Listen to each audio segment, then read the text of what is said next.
Bradford at the quarterback position, at least. Right, right. I'll put it to you that way. I don't. Here's my sentiment, though. I don't think it ever gets to that point. I think even with Mason, we're going to be relevant. I I would agree think as worst well. case, we're like 8-8 or that 500 range. I know Like it's you said, 17 still games, relevant but though. you get the point. Yeah, yeah. Yeah. Farron Bradford. It's his perfect draft scenario. We signed J.C. Jackson or Gilmore and the guard Brandon Sheriff and draft Malik in the first. What do you guys think about trading up in the second round? That's definitely a solution to get another needed receiver or inside linebacker. I mean, I don't hate that idea, honestly. Like, No, yeah, I'm I don't starting hate to it. get less and Yeah, less on the drafting quarterback. It's specifically Malik Willis. yeah, I really am because the whole J.C. Jackson, hmm Sheriff. yeah, Let's say we don't address one of those positions that we might need, like another offensive lineman hmm in free agency.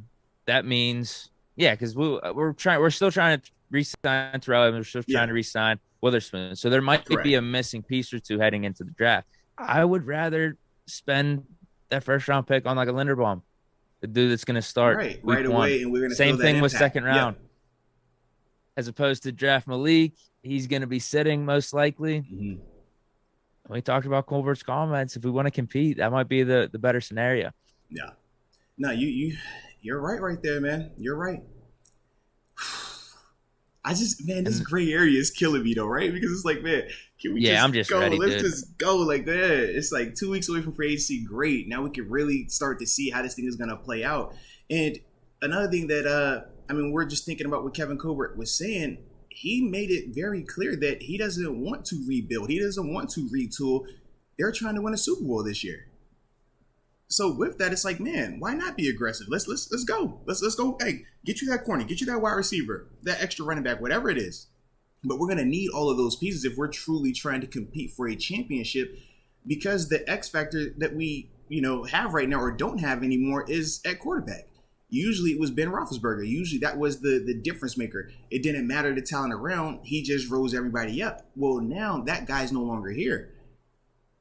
Yeah, I feel like you got to worry about talent now. You got to make sure you go out there and acquiring the best pieces to help your young quarterback, whoever it's going to be. Can that win? That's the question. Mason Mm-hmm. is 100% the X factor. The good thing about him right Yeah, now, and the bad thing about him, is just the uncertainty. Now, right. some people are really certain about him. They say, no, he's washed completely. Mm-hmm. We don't even want to take a chance with him. Yeah, It would be a disaster if we start the season with him, which I understand those sentiments. I just think there's still a little bit uncertainty there.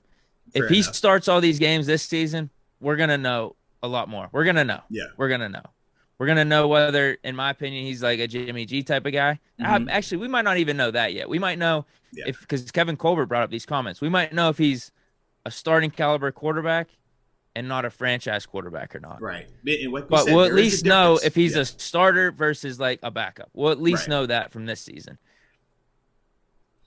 And that's the type of stuff you found out with the Kirk Cousins and Yeah, Jimmy G's in the past of like, okay, these guys could start, but they never really hit that threshold of franchise quarterback, in my opinion. absolutely, But that's absolutely. that's what years in the NFL will tell you. Yeah. That's what multiple playoff appearances or what do you Mm-hmm. do in the big Yeah, just moments and a the bigger primetime sample games, that size type of stuff. because right now Exactly. Mason's sample size is still small. The most evaluation we could do on him is from his rookie season, and we, like you said, that's just not fair, right? When we're talking about the growth that he's taken and just trying to really see where he's at now, one game here or there isn't a large enough sample size, in my opinion, for a guy like Mason right now. No.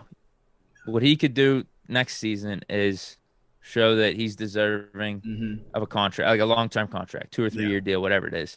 The Mm-hmm. thing I'm most interested in, I don't know if we'll see it this season, and I don't know if it's only a one-game sample size that could tell you one way or another, is Yeah. can he sling it out with Mahomes, Josh Allen, Right. Herbert in a playoff game? And what I mean by that is, okay, we could see one game Mm-hmm. maybe this season. If he doesn't do it, do we just write the book on him then?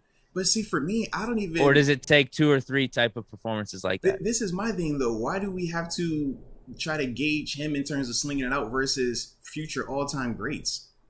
When Jimmy G beat Aaron Rodgers in the playoffs, he didn't outdo Aaron Rodgers. No, he had a great team around him, and he made the throws that he needed to make. That's all I'm looking for with Mason when he's facing a Patrick Mahomes or a Josh Allen. Why get to those games and then try to be something that you're not? If he was that, we would already know that. because those guys were what? First round picks for a reason. Those guys have already shown right out the gate how talented they are for a reason. I don't expect Mason to ever outduel those guys. Can he beat them? Sure, but it's going to have to look like how a Jimmy G will beat those type of guys. You play your best or you don't make the mistakes, but the team around you is playing at a high level. And that's my expectations for him in those type of games. I'm not even looking at him to outduel those guys. Keep it limited. Don't turn that ball over. We're going to play great defense. We're going to run this rock, and we're going to get them that way. That's kind of how I view it. The reason I say that is just more for the franchise's long-term success, because we could get lucky. We could, on a year, just make a run with Mason, maybe win a Super Bowl a la Brad Johnson, Trent Dilfer, that type of thing. But those quarterbacks didn't have staying power. And that's what I want, staying power. I want the Super Bowl ultimately, but at the same time, I want stability. I want where – oh, man, we don't have to worry as much if a receiver gets injured and misses half the year. That type of impact that it would have on the team because we have a franchise quarterback. Right. Because that's what I'm saying. Whenever I talk about slinging it versus Josh Allen and stuff. Yeah, because right now, talent at receiver definitely matters. Talent in the backfield definitely matters. Offensive line around the whole team, it matters right now. It matters. Yeah, it's heightened. And that's why we even have to talk about some of the free agents that we talk about, some of the draft picks that we're talking about in terms of, do you move up to get a guy? Because we don't necessarily have that force multiplier at quarterback anymore right now. Not saying that he can't develop into that, but just currently right now, he's not that. So, yeah, man, it definitely makes that thing very, very interesting. And even more so because, like you said, we're still trying to stay relevant this season.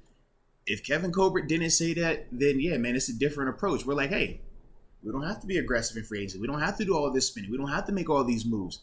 We can take a year to see what we look like, rebuild, retool, reassess. But Kevin Colbert was very clear with his message. They're not doing that. They're trying to win a Super Bowl this season. So for them to be doing that, they're going to need to make those roster moves accordingly so that way they can put the best team out there to do said things. Well, not only that, we hired Brian Flores too, who's just coming off the whole tanking fiasco with the Dolphins. So with hiring Flores, you're not going to be trying to tank here. Right, not at all, man. Not at all. But it was good. I'm glad you brought that up too. It was actually good to hear, Kevin Colbert say that, man. As soon as Coach Tomlin brought it up to him, he was like, absolutely.